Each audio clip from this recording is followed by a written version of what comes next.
Welcome to our session on Tomorrow's Era of the Expert, a look at its impact on new metrics.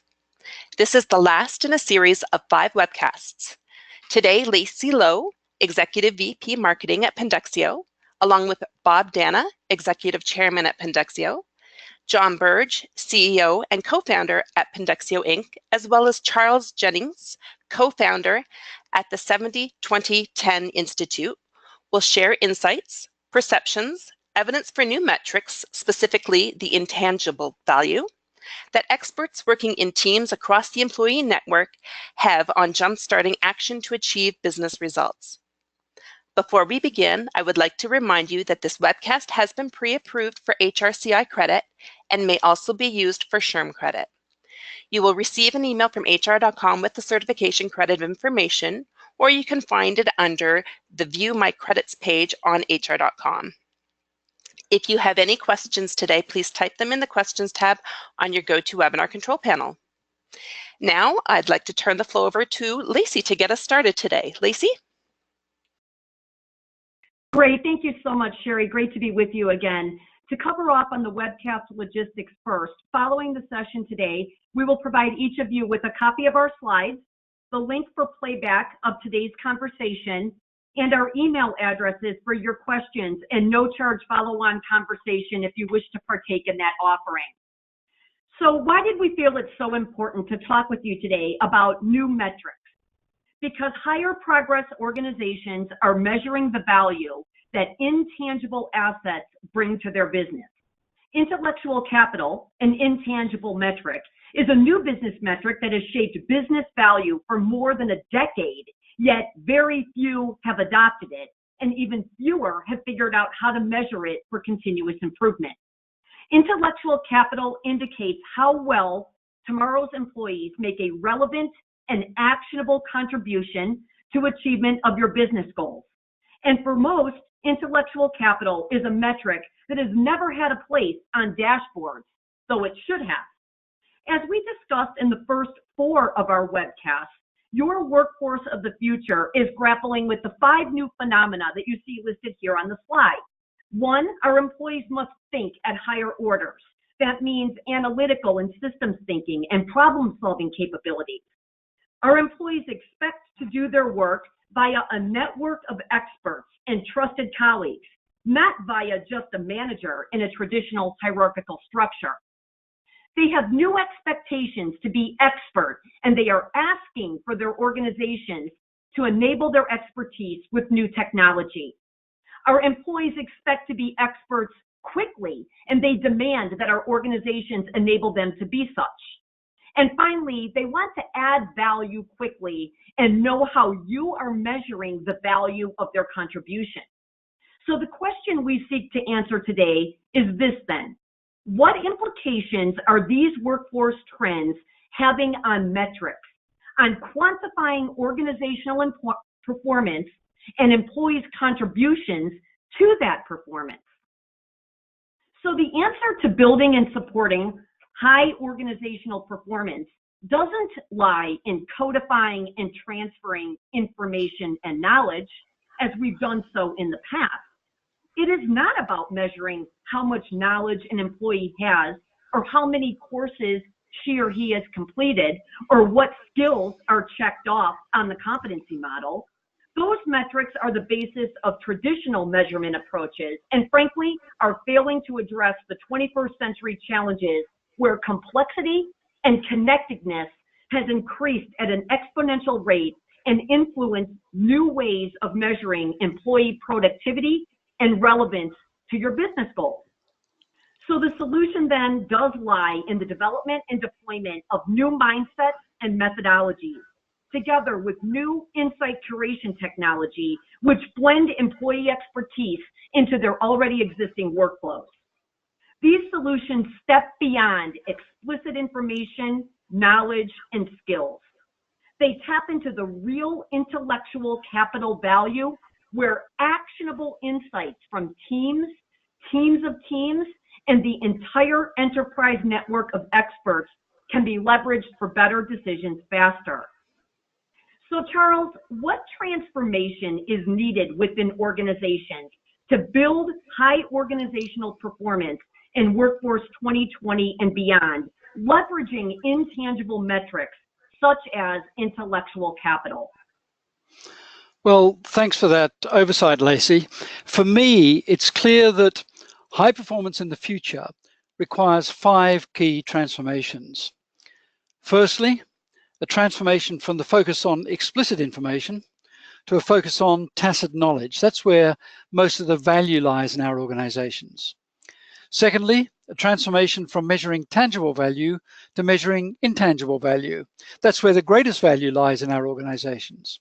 Thirdly, a transformation from focus on individual work to focus on teamwork. That's how most of us create value in our organizations.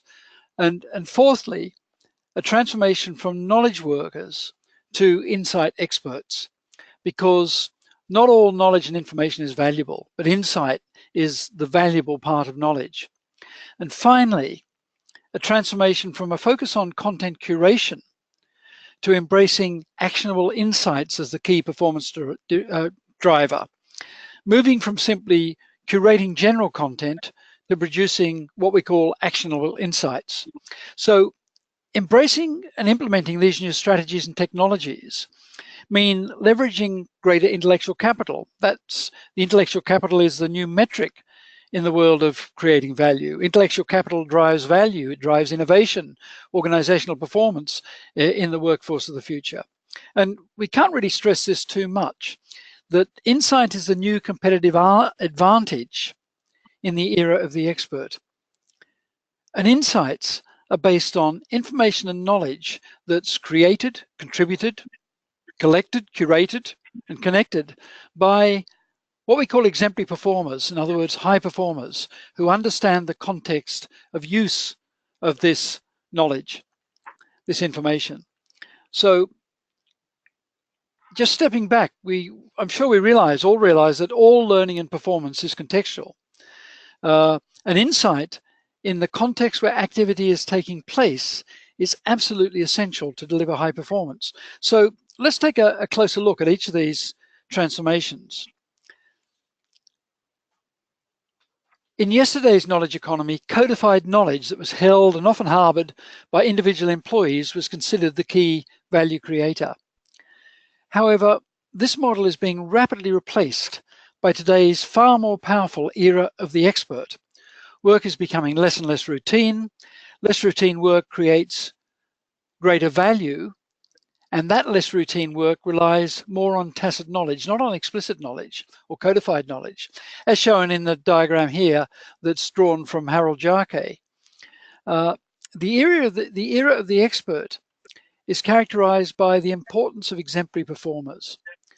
And the challenge for organizations is to spread their tacit knowledge as well as their explicit knowledge in the right context across their entire organizational network. No longer are stacks of codified knowledge stored in databases the principal assets of value.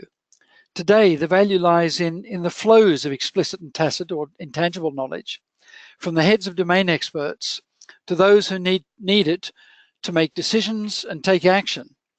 And those flows occur through nodes and across work communities. Much of the useful and actionable knowledge is based on the reflective experience and guidance by exemplary performers. So again, I'd reinforce the fact that those exemplary performers, particularly in the knowledge industry, are extremely important. And John Hagel and John Seeley Brown and Lang Davidson at the Deloitte Center for the Edge described this phenomenon really well a decade or so ago. They pointed out that in this rapidly changing world, our stocks of knowledge, in other words, what we know, obsolesces far more quickly than it did in the past. And success depends increasingly on our ability to tap into expanding and diverse flows of knowledge.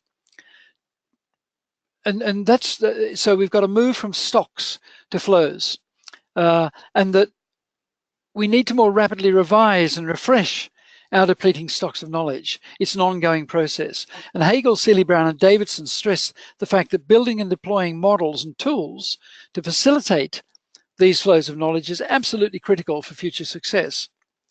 And we know that out on the front line, where the need to get better faster is a greater driver, and that's where all the urgency exists. This is where the focus for capturing, sense-making, and sharing knowledge and expertise is really at a premium. One of the most important responsibilities that organizational strategists and process experts and HR and talent and learning and development professionals hold is to support and encourage this flow of expertise and insight. It's a far more important role than just distributing explicit information, which is often done in the form where it's codified and put into training programs or e-learning modules or so on. So all of this heralds new disciplines and innovative practices rather than just improvements of existing learning and knowledge transfer models. So when we think about organizational knowledge and moving from the tangible to the intangible value, organizational knowledge is actually the key intangible resource that high-performing organizations need to exploit. And a global shift has been occurring in the significance of intangible resources over the past 40 years or so. And if you look at this diagram, it shows it very well. Intangibles have now overtaken tangibles in terms of being the major contributors to organizational value. Longitudinal studies by the intellectual capital research organization, PandexioTomorrow, clearly demonstrated this trend, and you can see this on your screen now. If you take a look at this figure, you can see that in 1975, more than 80% of the value of Standard & Poor's 500 companies was tangible. That tangible value was overwhelmingly tied up in the form of offices, factories, plant, machinery, inventory, and so on. By 2009, the ratio of intangibles to tangibles had flipped. And by this date, more than 80% of value is defined as intangible in the form of intellectual property, business methodologies, brand, goodwill, and so on. Basically what is in the heads of the workforce. The intangible value is generated and maintained through the capabilities and efforts of this workforce. So value is moved from the hands of the workforce to the heads of the workforce. And this flip further reinforces the need to change our approaches. Also, effective processes and tools are needed to support the seamless flow of knowledge across increasingly networked and complex organizations. And this doesn't happen spontaneously. To succeed, organizations must quickly refocus, re-engineer, and retool. And as John Husband, the Canadian organizational futurist, puts it in his hierarchy model, and I think the hierarchy model speaks very well to this, John says, we need to enable the dynamic two-way flow of power and authority based on knowledge, trust, credibility, and a focus on results, enabled by interconnected people and technology. Quite a mouthful, but I think it really distills the challenge down in terms of moving from the traditional hierarchical models to the hierarchical models. On a practical level, this means embedding tools and processes to extract information, to extract knowledge, to extract insights, and this is where the real value is created, to share them in real time and enable people to act and perform in better ways. So if I could have the next slide, please, thank you. So looking at this third transformation from a focus on individual work to teamwork. Teamwork is another critical factor for high-performing organizations through 2020 and beyond. Teams are now the atomic units for success in today's world. Effective knowledge flows within teams are essential for high performance, and within teams there are invariably high levels of what we call contextual coherence. This means that the knowledge of one team member is more likely to be actionable by other members as they operate within similar contexts, because, as I said earlier, all learning and knowledge is contextual. So despite the workings of traditional performance management systems and processes, very few of us achieve our objectives alone in today's workplace. Many of our systems, our performance management systems, our HR systems, are based on the premises of the individual contributor, despite the fact that it's almost impossible to separate individual contributions from team outputs in the daily workflow in high-performing organizations. Nor should we be looking to do this. The focus should be on helping workers collaborate and cooperate much more frequently and more effectively.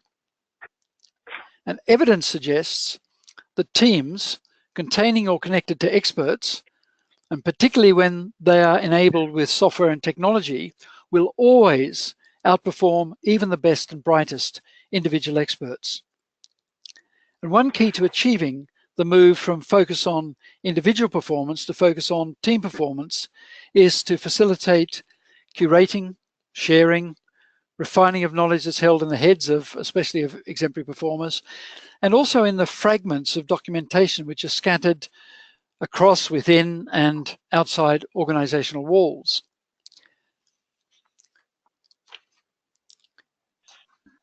So looking at the move from knowledge workers to insight experts, knowledge workers have been with us for many years, and many organizations still expect their employees to be knowledge workers. Yet I would suggest that these organizations have failed to realize that the critical hidden value is held, or how it's held in their organization and how it's shared. Knowledge workers tend to be data focused. They collect and sort and curate information, and sometimes they share it with others. Knowledge workers are primarily focused on building individual capability, while insight experts build brilliance in the collective. And insight experts are focused on achieving ever higher levels of organizational performance. And Rich Lesser, who's the chairman at Boston Consulting, shares a really powerful message in the video that's linked here about the criticality of moving our employees from knowledge workers to insight workers. Gone are the days when employees add value by assembling facts and leveraging knowledge.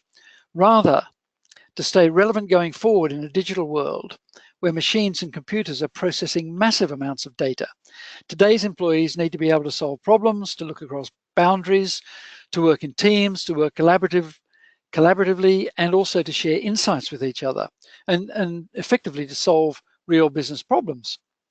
So I really would encourage you to listen to Rich's 2-minute message to get a real sense of how the need to transition employees from knowledge workers to insight experts is critical, and critical now for organizations seeking to stay competitive in today's digital and ever increasingly complex world.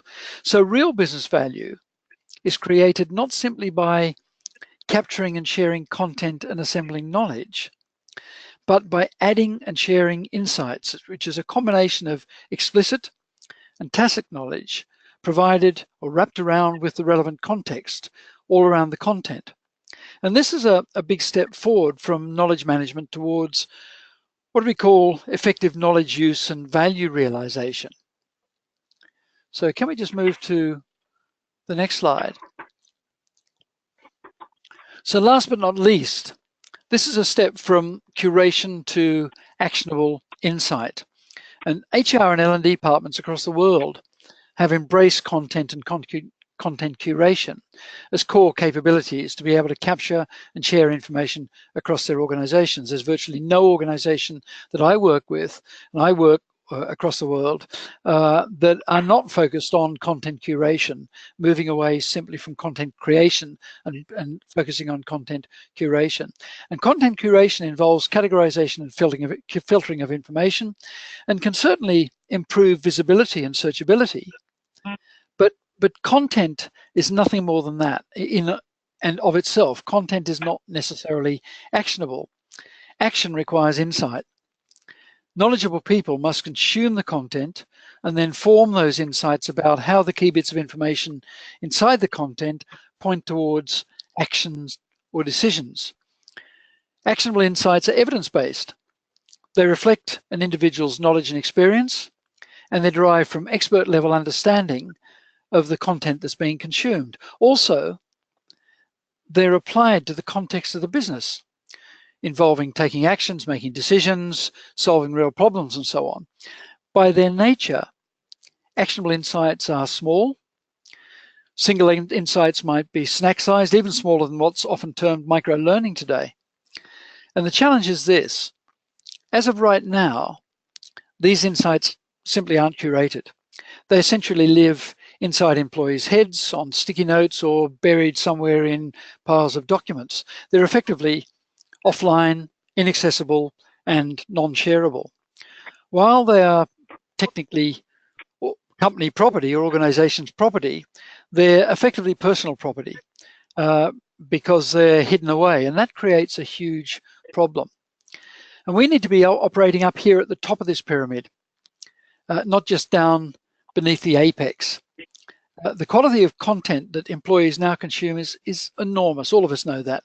But it's what they get out of it by using the knowledge and applying it in their own context. That's the valuable part. That's how we get the actionable insights. We need to curate these insights so we can use them and share them and analyze them and collaborate about them. But we need to be focused on the insights. So not only do we need to start curating them, we should be measuring them as well and rewarding those who are creating and sharing insights that make a contribution to solving business problems and to adding the organization's valuable, intangible assets. And that's really that's how the real value is created. So, Lacey, can I pass back to you? Yeah, thank you so much, Charles, and for highlighting those 5 trends around intellectual capital and the transition in Workforce 2020 going forward around intangible metrics that need to hit executive dashboards. I hear you describing a movement out of what we know to be the knowledge economy and into the era of experts. Again, experts are those that consume content, collect information to build knowledge, and then take it one step further by applying insights to solve problems, big or small. And you mentioned data, Charles, and how much our employees are faced with every day. While the presence of data and information is not a new workplace concept, the velocity of it sure as heck is. The multinational professional services firm, Ernst & Young EY, they recently presented data on the nature of work in the near future. This year, according to their research, over 3.5 zettabytes of new information will be produced. That's more than what was produced in the previous 5,000 years. And by 2020, just 2 years from now, we'll be producing, even at a conservative estimate, they said, 44 zettabytes of data every 12 months. So to get to just 1 zettabyte, you would have to completely fill the storage capacity of more than 34 billion 32 gigabyte smartphones. And according to EMC research, less than 5% of all of that data was actually target rich or even useful by employees. So clearly then, today's employees have access to volumes of data and information in all forms. That's not the issue. The key challenge of our workforces is no longer access. According to David Ulrich, a professor at the University of Michigan, many of us know him as a multiple author on books, he said this. He said, the challenge will be distilling the data into action. In other words, finding just the actionable 2 to 5%, analyzing and synthesizing and applying it to take the critical actions that our businesses want us to solve. To do that, employees come to work, as I said, expecting to be able to curate and share their wisdom, their expertise, their insights for better decisions faster. So Bob, that leads me to this question. What approaches are employees, we're calling it Workforce 2020 and beyond, it's essentially today, what approaches do they need to make better, faster decisions despite that volume of data and information and its inbound velocity? Great question, Lacey, and thank you, Charles, for setting the tone. All of us are dealing at this point with a number of platforms, our talent management systems, our learning management systems, learning experience platforms, learning engagement platforms, analytics, collaboration platforms, performance support technologies. So you're saying, okay, this is all great. I understand, where we might be able to go, but I'm living with all of these different elements. So our contention at this point is that we need to be using this thinking about the capturing, distilling, sharing of the wisdom bits, the insights within the structures that we currently have, and then continue to evolve that thinking over time to make that more and more of our focus and not have it just be kind of in the infrastructure that we've built for ourselves as learning and talent professionals. With that in mind, we're going to just spend a couple of minutes on 4 things that we think should be a focus.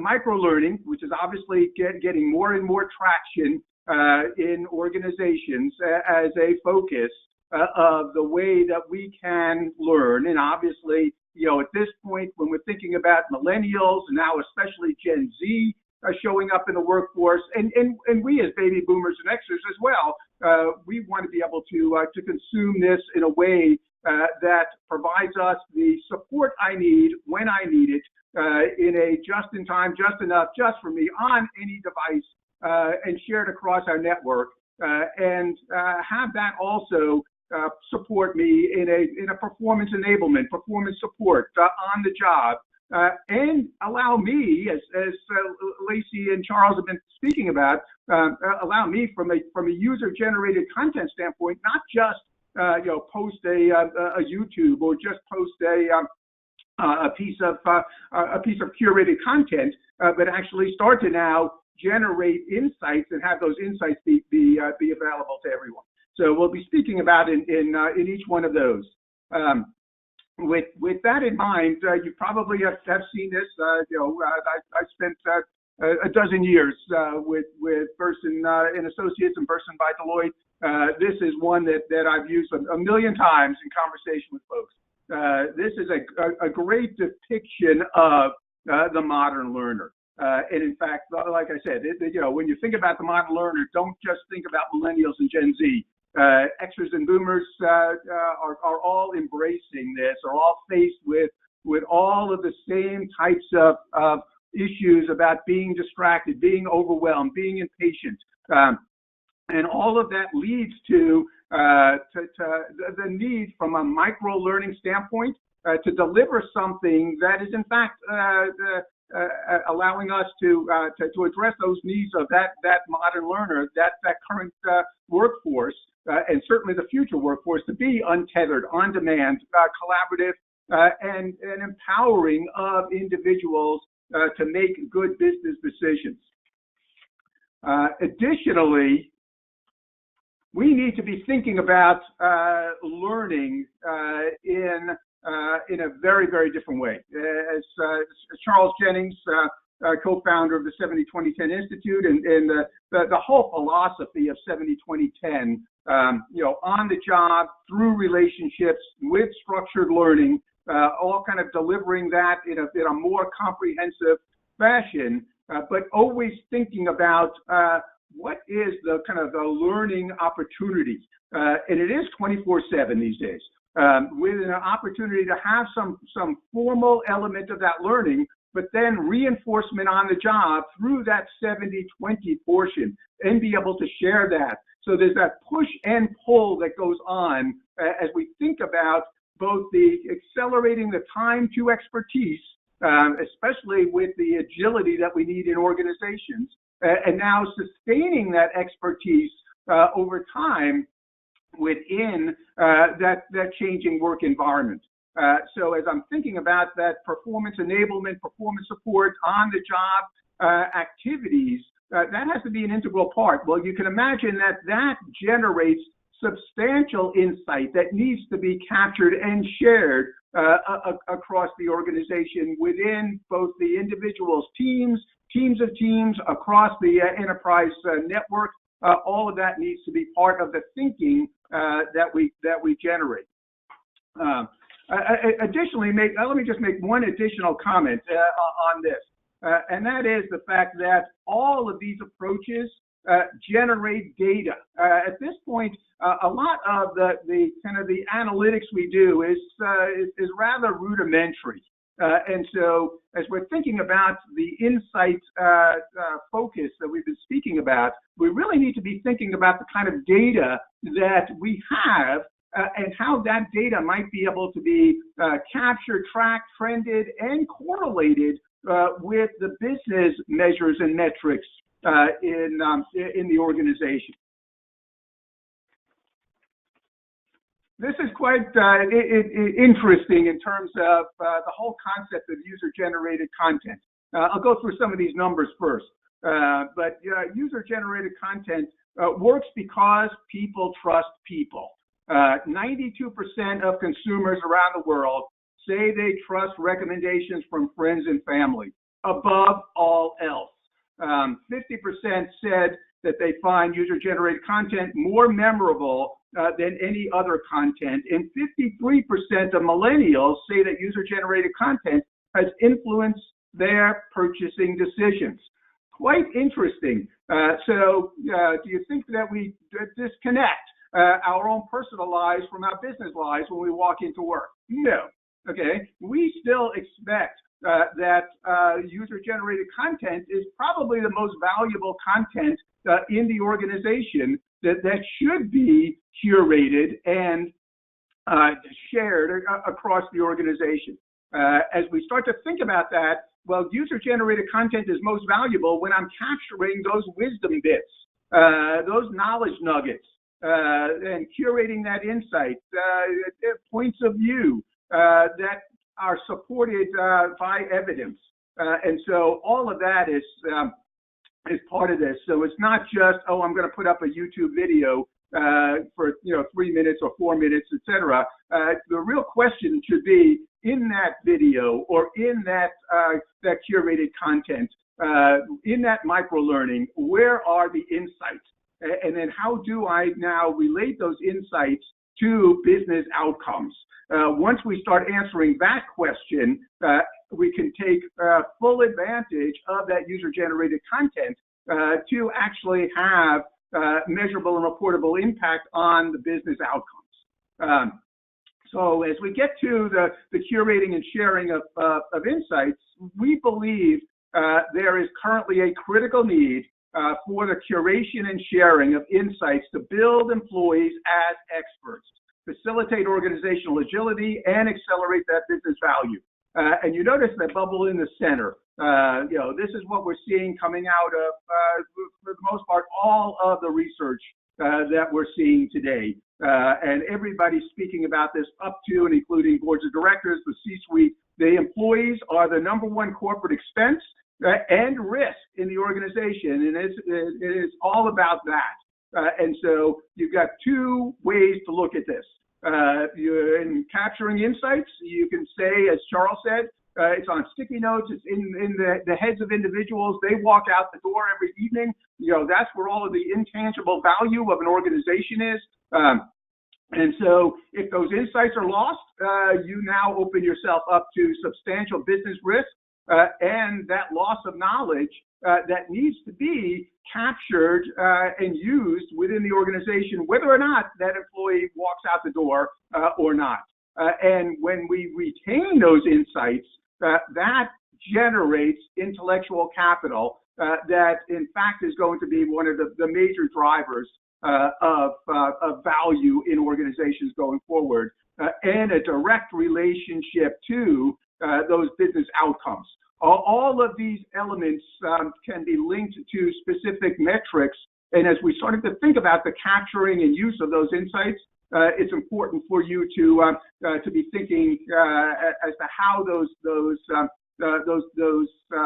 data that we're accumulating through those metrics actually can be related to that intellectual capital. And we're going to show you that in a moment.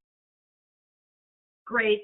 Thanks, Bob. That was really insightful, and Charles as well. So addressing the news speed of inbound information and the speed of change at large is accomplished then by helping employees overwhelmed with information cut through all of that information, create, find, and share only that actionable 2 to 5%.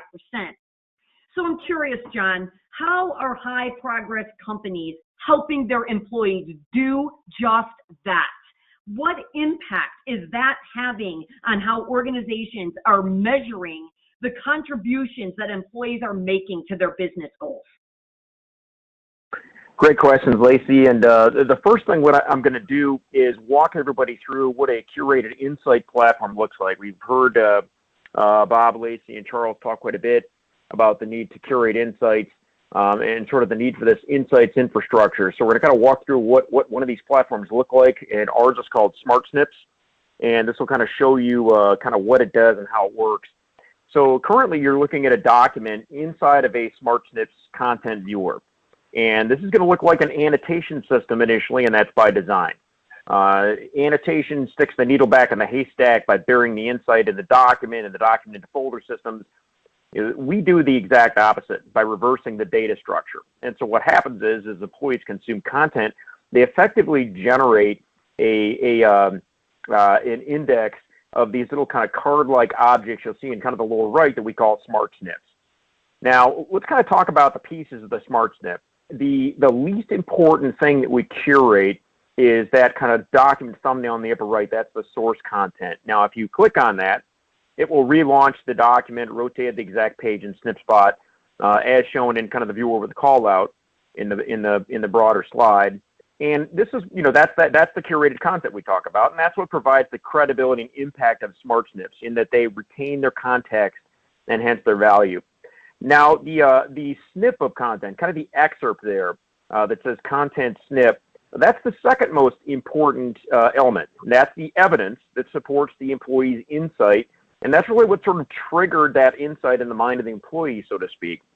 Now, the most important part is the curated insight itself. That is what reflects the knowledge and expertise of the employee in comprehending that snip or that excerpt and analyzing its contextual significance and weight and connecting it to actions, decisions, or conclusions. Now, that's really the whole objective of consuming information, is to get to that point. And prior to having a platform like this, we just haven't had a way to kind of curate that. And today, we operate completely blind to all this. We really have very little understanding of how employees are interpreting information, how they're applying it. It's really a complete black box. Employees today barely even capture their insights digitally. As Charles mentioned, the vast majority exist between their ears or buried inside documents. We don't know how many they form. We don't know who forms them, how they are shared, or really anything about their quality or validity. This is a huge opportunity for HR and business leaders in terms of just sort of think about the analytics and metrics we could harvest through a system like this. And we'll talk about that a little more in a section later in this webinar. Now, also, I want to point out, note the quantity reduction and focus that we achieve here. This document, the underlying document content may be 10 to 20 pages long, and that's just not. You can't remember that. You can't retain it in your head. Most people just kind of stick it in a folder somewhere. The SmartSnip is really snack size, and the curated insight is Twitter size. It's limited to 130 characters, just like a tweet. So very consumable. Now, this next structure, you've all heard the phrase, kind of a mental model here. You've all heard the phrase connecting the dots, right? So the last slide was, think of the last slide as kind of creating the dot, creating that insight. This slide is going to cover collecting the dots, and in the next slide, we will cover connecting the dots. So in terms of collecting, a SmartSnips topic think of it as a container for aggregating your insights or those of your team into one spot. And if you were to click on any of these insights, they would expand and show the full SmartSnip, just like you saw in kind of the bottom right in the previous slide. And the tags you see on here on this topic also drive a tag track. So then when employees are curating insights from content that's associated with the topic, it's a single click to apply tags to their insights, and provides the creator of the topic pretty strong influence over the taxonomy of tags that effectively get used in the topic. Now, you can also reorder the insights in the topic, which enables grouping and sequencing. And this is really where the critical and analytical thinking kind of gets started in terms of how the various insights relate to each other, because they come from a variety of different people, a variety of different content sources, and as we start grouping and sequencing them, they can really inform higher level insights, actions, and decisions. And what you can do here with this topic is, kind of once you've got this team that's pulled all these together and kind of start grouping and sequencing them, anybody can then copy the insights from this topic to start what we call a hyperpoint. And that's where we get into kind of connecting the dots, and where we can really kind of flush out those higher level insights. So here is that hyperpoint. And again, we just covered collecting the dots. Now we're at connecting the dots. And hyperpoints really reflect the critical and analytical thinking of their creator. The blue lines of text with the gray borders that you see in there are the curated insights, and they're now just kind of displayed in a compact fashion so we can juxtapose and process several of them together as a set. Now, the black text box above and below, some of which look like numbered headers, are the higher level insights that employees have formed and entered in response to their grouping and sequencing of insights. Now, this is all drag and drop to reorder things. Now, if you click on one of the blue insights, that box around the blue insight, it will crack open, kind of as shown to the right. So you can click on the, there you go, revealing the entire smart snip. And if you click on the document thumbnail, again, as with the smart snip you saw before, it'll launch the document, rotate to the exact page in snip spot, which can be a document, can be web content, can be just about any form of digital content, and soon it'll include video and audio. And if you want to become an expert on a topic as fast as possible, the hyperpoint is really what you want to get your hands on. The creator has embedded what they know into the structure, and you can drill all the way down to the sources to back up everything in the hyperpoint. If you want to kind of be an instant expert, this is what you want. Okay, next slide, Lacey.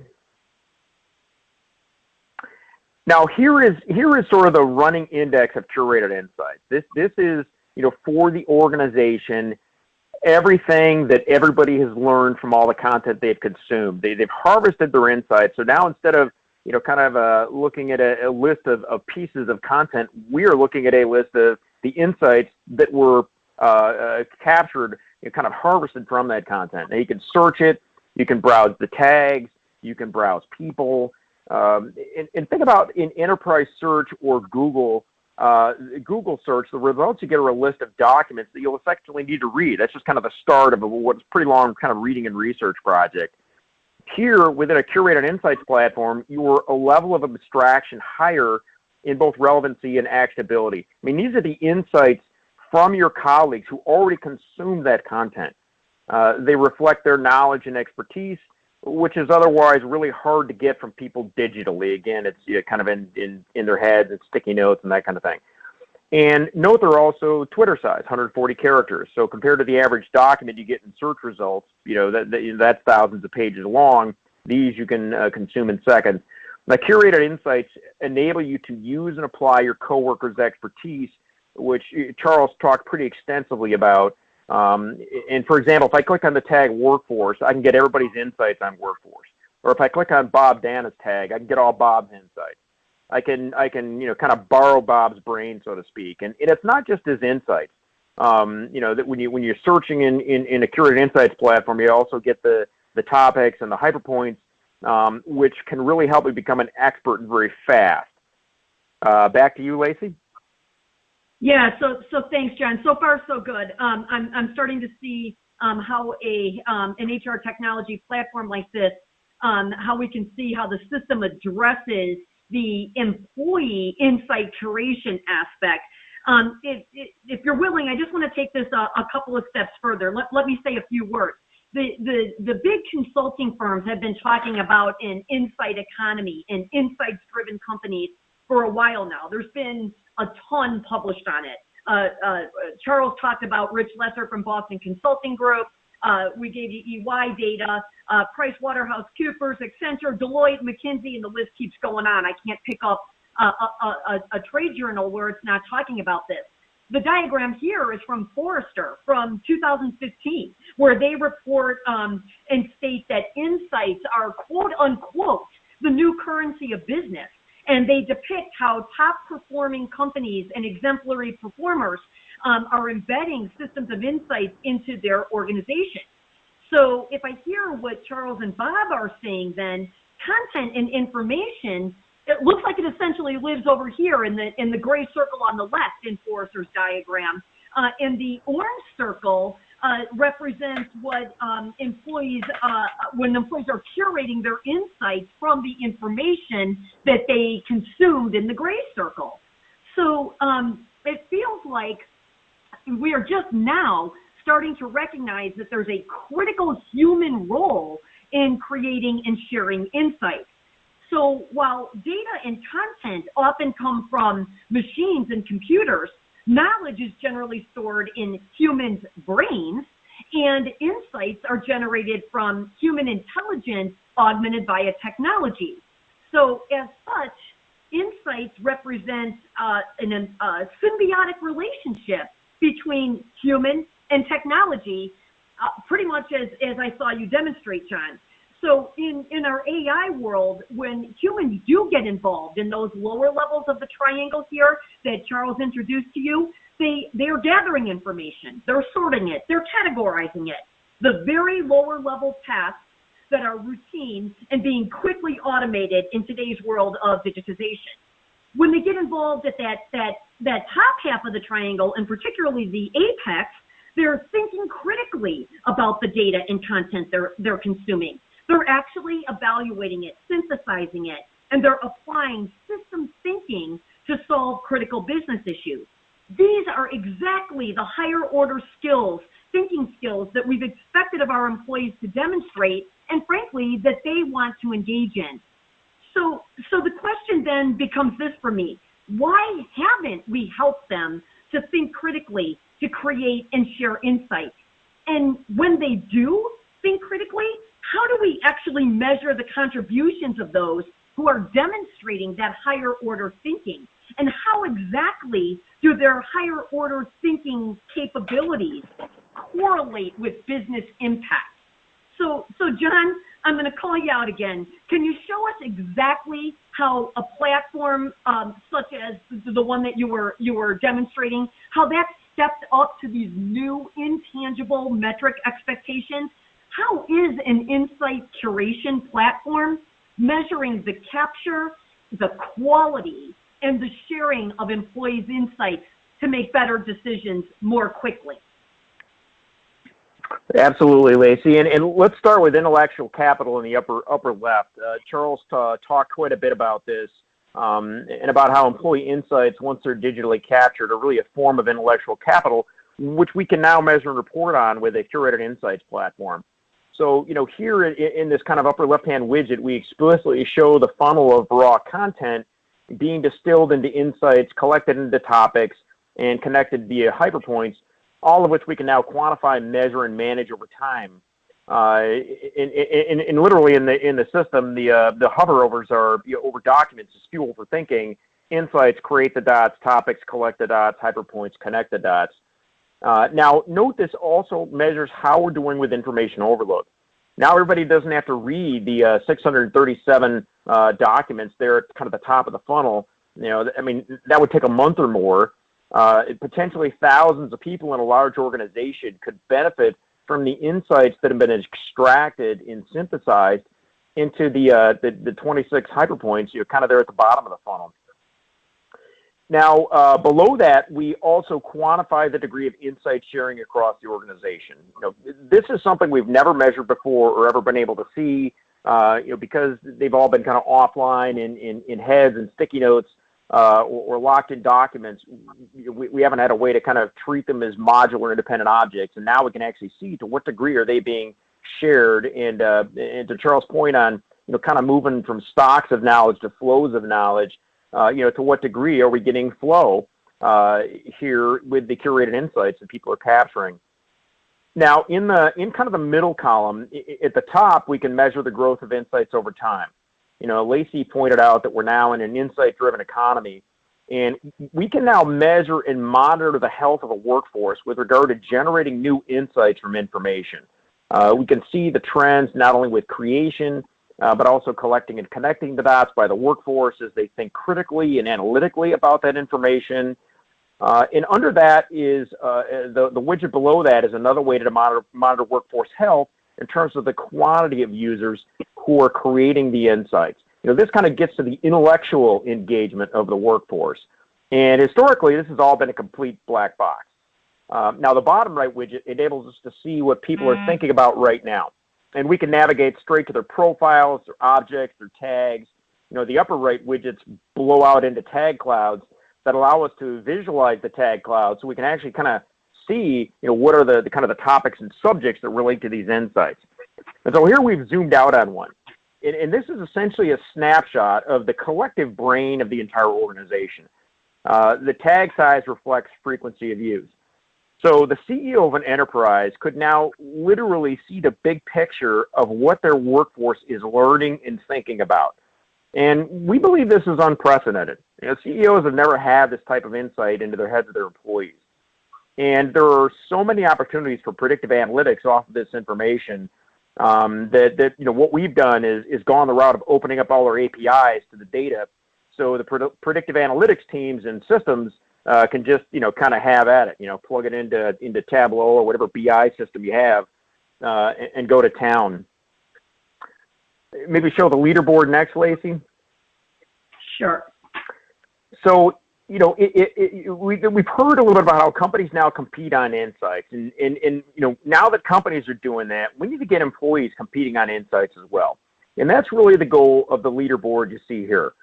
We want people creating, collecting, and connecting the dots, and getting credit for that, and getting recognized for that. And now they can have friendly competition with their colleagues, for who is it that holds the top spot in these leaderboards. Now, to pair with this, we've also just developed an insight scoring algorithm that is on the roadmap and coming soon. Insights will get scored from a 1 to 5 based on how actionable they are. That'll get incorporated into the leaderboard and dashboard. What it means is it doesn't mean that an insight that doesn't get a high score is necessarily bad. A lot of insights, people are just kind of learning the content. It just means that the ones that score very high are the ones that are probably generated by an expert with deep expertise in the topic that is, come up with an action or a decision or some sort of conclusion that's probably really valuable for all their colleagues to see. And that's what we mean by kind of actionability. And we just came up with a POV on this. We filed a patent, and we've got a paper that we've already written that we're going to be submitting for publication here soon. Maybe user profile. Now, here's the user profile view. And for those who have been wondering here if curated insights are for millennials and below, we used Bob here because we let Bob into an account last fall, and you can see he went to town. This profile gives us a great snapshot of Bob's curated insights activity, the degree of sharing, and his creation of intellectual capital. I mean, Bob is obviously an expert on human capital, and now we have effectively curated part of Bob's brain into a company knowledge base. Charles talked quite a bit about this. Bob talked quite a bit about this. We're at the point where we just can't afford to continue to have insights, being personal property of the employees, and walk out the door every evening when they walk out the door. And here on this profile, what we call it a profile, it is recognized as 100% auto-generated from Bob's activity in the Curated Insights platform. And so there's no, gaming the system here. This is 100% objective data. And for the first time ever, we are now really able to quantify the intellectual contributions that employees make, kind of getting back to that, what is it they're contributing to intellectual capital of the organization. And here, the degree to which Bob has formed insights from the information he's consuming, the degree to which he's sharing them, the degree to which he's using them to collect and connect the dots, that all reflects Bob's critical and analytical thinking about information, which is just a piece that we've just been missing and you just don't get from content curation. And, we can also drill down to the tag cloud for Bob right off his profile to really get the big picture for what he's thinking about, what does he know, what are his areas of expertise. And from the recent activity widget, kind of in the bottom right, we can also jump right to his most recent insights, topics, and hyperpoints to get a sense for what he's thinking about right now and just immediately assess kind of the quality and value to us. Now, historically, what knowledge workers do and think about on a daily basis has really been a complete black box. And I think we're just sort of scratching the surface here, just kind of getting started on how we can now open that up. Kind of think about the comparisons of insight activity across people in the same job role, the degree of insights being captured, the subjects, the correlations that can be made between exemplary performers and the intellectual capital they create. Think of the flows we can analyze. Who's consuming Bob's insights? How are they filtering into the organization? How are they getting used? So, we need to develop a workforce of insight-generating, critical thinking experts as we move towards 2020 and cognitive systems increasingly taking over the lower-level thinking tasks. And we believe that it all starts with systems that enable us to measure and manage insight formation, sharing, and critical thinking. Back to you, Lacey. Great, thanks, John. So I think you've convinced me that the 2015 Forrester research that described insights as being the new business currency has indeed arrived. Those organizations that are leveraging new technology, new insight curation platforms to augment human intelligence, to help shift workforces from information users and knowledge workers to insights experts will be the ones on the top of the pile in the organizations of the future. They will find themselves measuring intellectual capital and other intangible assets alongside revenue and defects and employee engagement to indicate to the market their business value. Insights as a way of working and intellectual capital as a way of measuring business success seems to be here. So my question to you is ignoring them worth your peers outperforming you?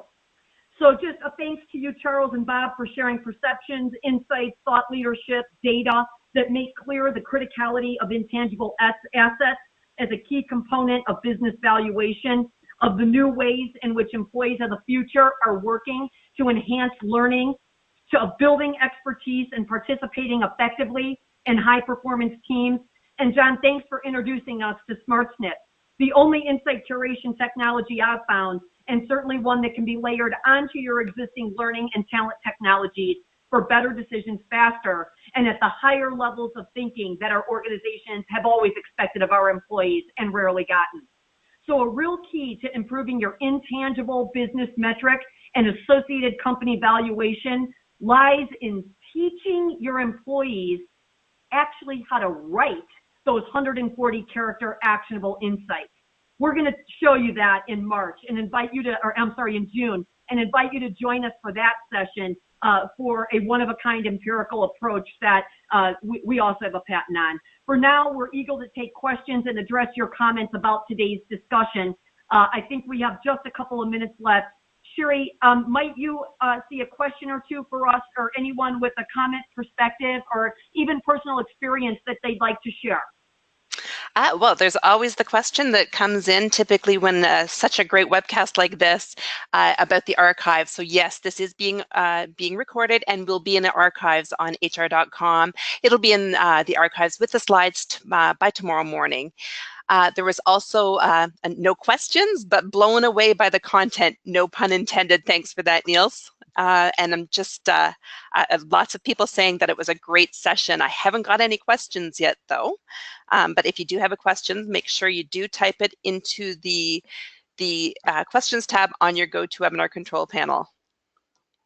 Great, thank you, Sherry, and thanks for the audience engagement as well. And just a reminder, if a question or a comment or an experience should arise post-webcast here, you'll get a copy of this deck. Our email addresses are there. Feel free to send to me all questions, comments, and even if you want a conversation with John or Bob. I think Charles is off limits. He's traveling around the country for the next several weeks, but we can certainly get questions to him as well if you've got something specifically for Charles. But John, Bob, myself, we'd be happy to have a one-on-one conversation to address any additional comments or questions that come in post-webinar.